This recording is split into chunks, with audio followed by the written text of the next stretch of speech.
Now, in contracts, first of all, here's the thing you need to understand about contracts, okay? People do put in terms there to defend their position or to reduce their liabilities or whatever it is. So you end up having terms in a contract or even clauses or whatever it is you want to call them, words, okay? And sometimes those words aren't clear.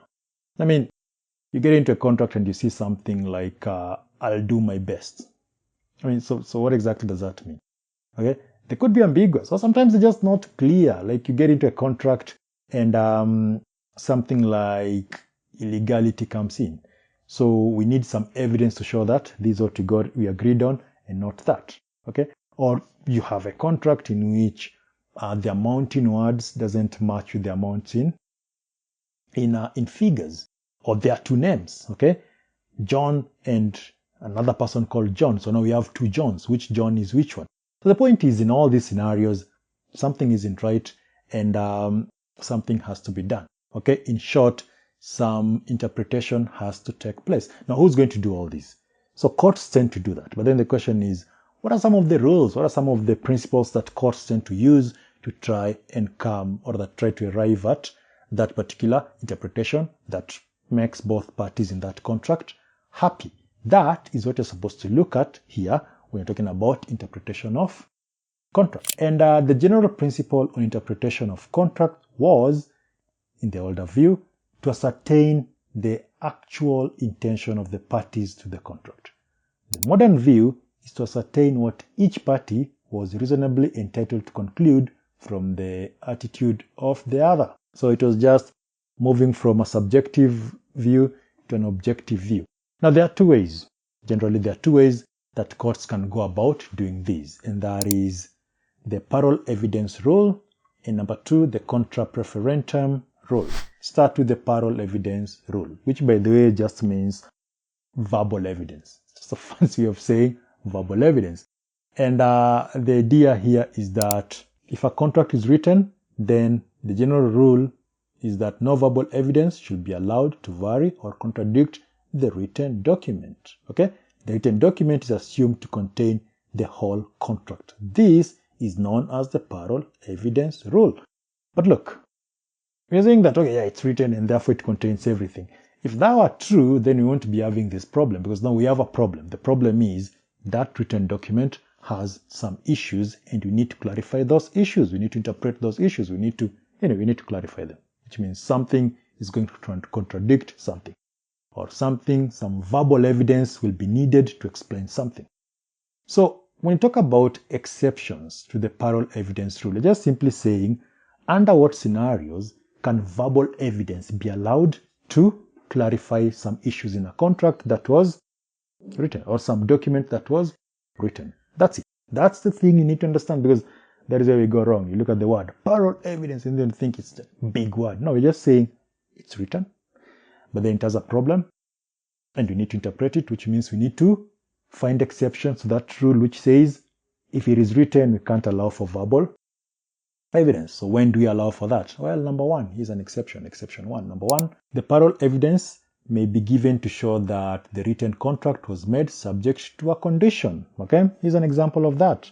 So in this case, we have P agreed to sell a share in an invention to C. Okay, a written agreement was drawn up setting out the agreement, but it was verbally agreed that it should not be binding unless X approved the invention. X did not approve it. So in this case held, Parol evidence of X's non-approval should be given. Number two, if the whole contract was not intended to be put in writing, Parol evidence can be given of additional terms. Like in this case, we need evidence to show that, yeah, look, this is what we agreed on in writing, but then these are terms that we only discussed verbally. All right. So in that case, we can allow for verbal evidence. Number three, Parol evidence may be given to prove rescission of a contract. Rescission of a contract just means you no longer want to be bound by that contract you're signing, right? So like, I don't want to be there in that contract. Why? Because of ABCD. Now you might say, but the contract is written. Yes, but my reasons for leaving the contract are not written there. Now I'm giving my reasons as to why I no longer want to be part of that contract, and now I'm in the court and I'm stating, it's like marriage, okay? You're like, I love her, she has a round nose, or whatever it is, I don't know, whatever it is, reasons for you falling in love, right?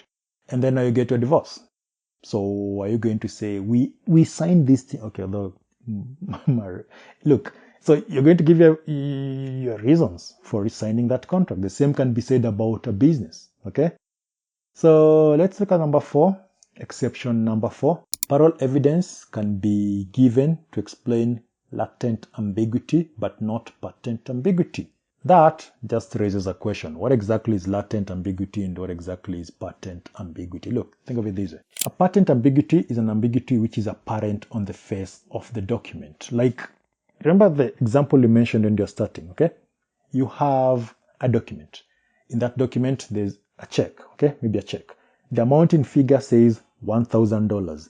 The amount in writing says $1,150. So which one is true? I mean, you look at that and clearly you see there's an error. So we don't need like verbal evidence to show us that there is an error here. It's there. And so for the most part, courts tend to go with the written. They assume the written one is the correct one. And the words is where you typing error. Okay?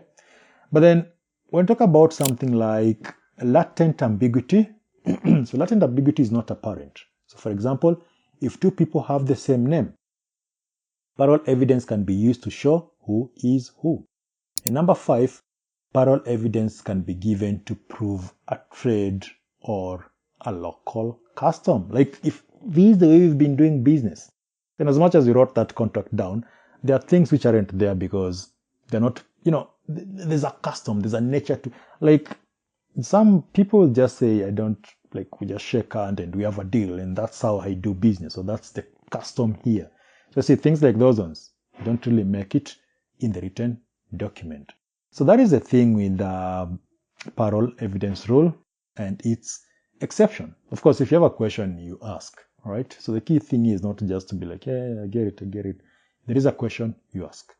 Now let's move on to the next one. In this case, let's talk about the contra-proferentem rule. Now this rule states that if one of the parties insert a term in a contract for his own benefit and later seeks to enforce it, should the term be ambiguous, the court will interpret it in favor of the other party. And again, look, as I said, contracts complex, very interesting, okay? I mean, the fact that their rights and their liabilities, basically their duties and their obligations in the contracts, means people get sued and some people take advantage of others. And some of the ways you do that is through putting a term in that contract that you intend for that term to favor you. That's pretty much, you stick a clause there to favor you.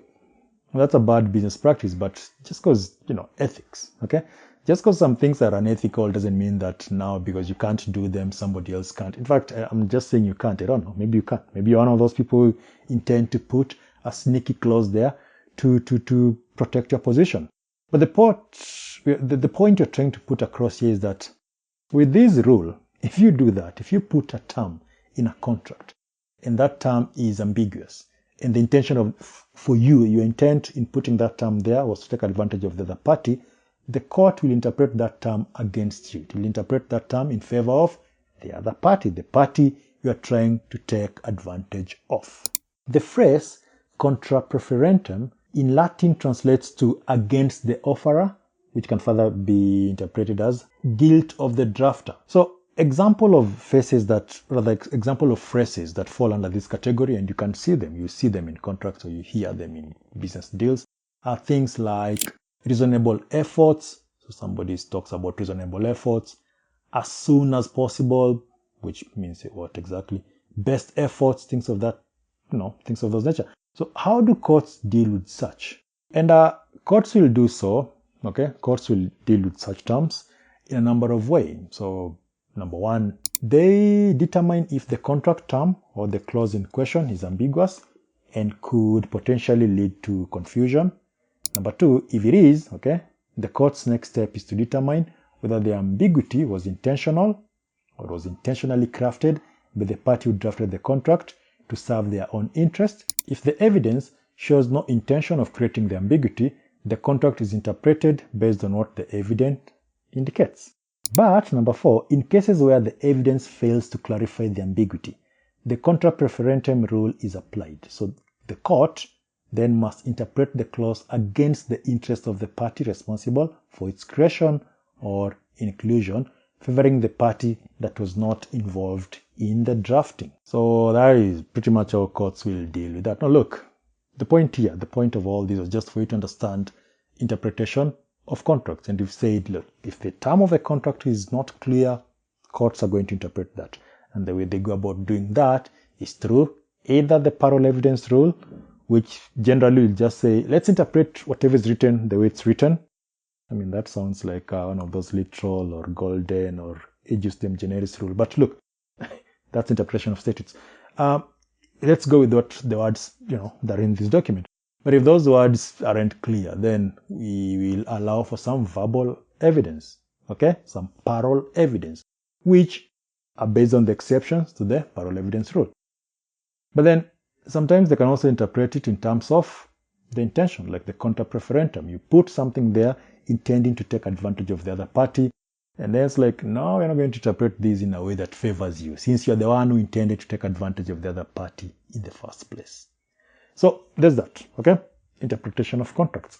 If there is any question, you ask, okay? As always, see you in the next video.